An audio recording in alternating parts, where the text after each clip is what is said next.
Hey guys, what's up? My name's Ronan Vico. In this video, I'm going to show you how can you connect your Power Platform solutions into GitHub. Using this method, you can have multiple makers working in layers of the solution, and then you can combine the layers, committing the changes to a source control, and then you can move to a test environment or pre-prod or even the production environment. So it's a good way of having branches, versioning, and everything else that you have at GitHub. First of all, you need to have an Azure DevOps organization, right? Because you need to have an environment to access at your tenant. So if you do not have yet, you should create a new resource, Azure DevOps organization. You can log in directly to the Azure DevOps and create a new organization here, and you will be able to create your own org and connect to it. The next step, you should go to the solutions at Power Apps or Power Automate Studio, and then you can click here at the connect to Git. Here you have two types of connection. One is all the environment.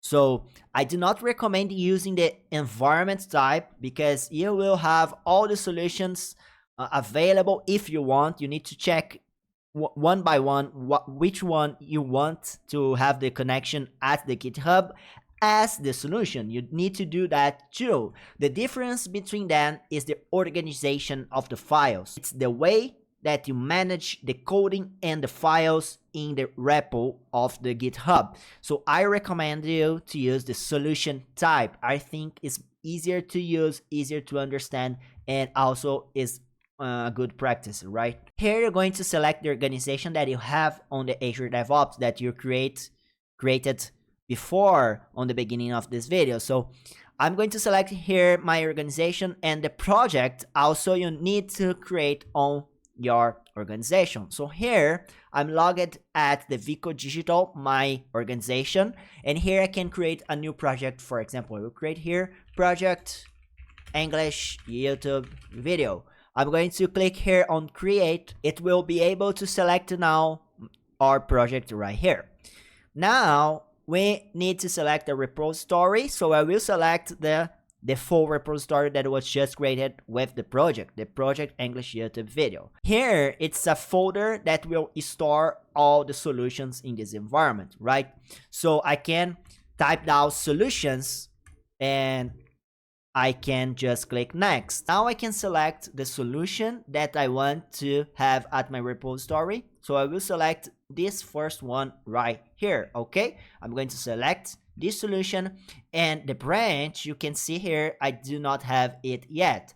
So you should go to your project, right? So here I am, I'm at my project. I need to go to my repos, and here at the branches I should start a new branch because it's a new project and I need to start a new branch at the repos, right? So I'm going to click here initialize and we'll create the main branch.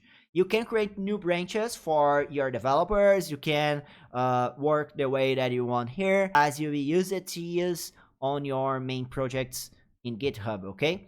So I'm going to go back to the Power Platform now. I'm going to select them. It's not showing here yet, so I'm going to click back and it will be refreshed. I can select the main branch. I can create a new branch if I want, but I do not need yet to do it.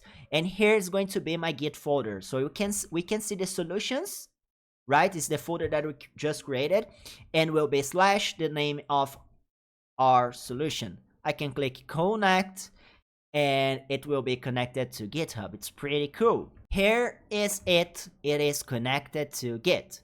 Now we need to do our first commit, right? Because if I go to the repo at the Azure DevOps, if I go to the branch that we just created, we can see here that we do not have any files yet. We have the folders, but where is the files? My app, my connections, my environment variables. So we need to go at the solution, access the source control tab, and commit. So we need to send all the data from the Power Platform to our Azure DevOps. So let's do it the first thing that's going to have at the main branch is the first commit. So I'm going to click here, commit, and my first code commit here. I'm going to select here this button. And now that we have all of this code on the Azure DevOps at the cloud, let's say that other developer committed something to this branch, right? Or to be more specifically here, I'm going to change something at this app. So I have this app right here, right? I'm going to open here this app so you can understand what is happening here. Here, as you can see, I have this app, right? So let's say that I change the name of this screen right here, okay? This screen right here directly at the repository. So if I go here at the main branch, at the Canvas app, if I find here the source screen, I go here at this exactly screen and change the name. Instead of this name, I'm going to change the name to my, oops, let me click here, edit. I'm going to click here, my new name to my screen. Okay, so I just changed my screen name, right? I'm going to commit that. I just changed the code right here. With that, if I go to the solution, right? If I go to the source control at the solution and I check for update, the Power Platform will detect that at my branch, my main branch that is connected to my solution have new updates, and I can see exactly the update. The update is at this object called Canvas app. So I have a new update and I can pull that from the cloud. So I can accept these changes from the branch and download it to my Power Platform. So it's exactly a bridge between Power Platform and Azure DevOps, right? So it's a bridge where I can pull and I can push, committing, and pull back data from the Azure DevOps, right? So I'm going to pull here. Let me close this app, right? Because to not have conflicts here. The pull was completed successfully, so we can go back to our solution. I can open the app again, right? I can go back to the objects. I can open the app again at the studio. So we're going to check the name of the screen. Why I'm showing all of this to you? We are dealing with a lot of AI lately, right? So here you can see the new name to my screen. So we are dealing with a lot of AI lately, right? So what I'm trying to show you here, it's a way of dealing with changes, multiple developers working with coding at the cloud. It's something that you can think about, okay? I should do a disclaimer right now.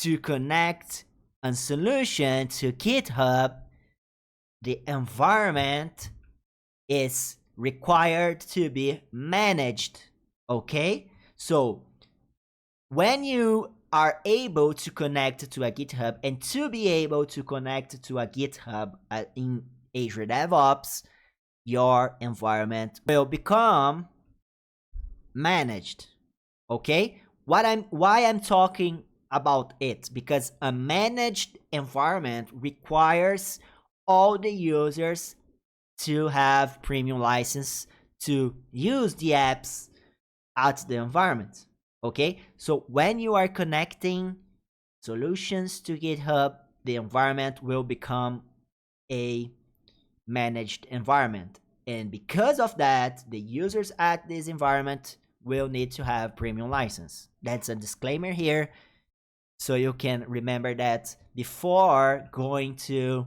this architecture that I'm showing you right now, okay? Hope you guys enjoy it. If you have any question, you can leave down below here. Thank you so much for watching. If you want to learn more about Power Platform, we have a coupon code in the best Power Platform courses. You can click at the first link at the description. And if you watched this video completed, comment down below your feedback and the word strawberry, and I will know that you watched this video to the end. Hit the thumbs up, share the channel, and I see you in another video in another class, and please consider to subscribe.